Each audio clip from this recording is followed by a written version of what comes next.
National Weather Service in Chicago has issued a flash flood warning for King County in northeastern Illinois until 1:45 a.m. At 9:48 p.m., Doppler radar indicated thunderstorms producing heavy rain with rainfall rates up to 2 inches per hour moving into the warned area. Flash flooding is ongoing or expected to begin shortly.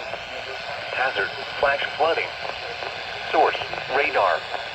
Impact: rapid onset flooding of creeks, streams, drainage ditches, streets, underpasses, low-lying areas, and other poor drainage areas. Some locations that will experience flash flooding include Aurora, Elgin, Bartlett, Carpentersville, St. Charles, Algonquin, West Chicago, Batavia, Hunley, Geneva, Canton Hills, South Elgin, Montgomery, North Aurora, Sugar Grove, Ingree Grove, Boulder Hill, Gilbert, West Dundee, and Hampshire.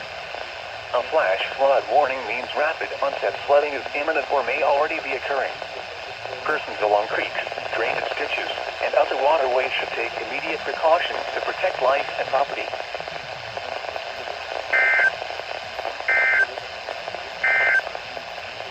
Severe thunderstorm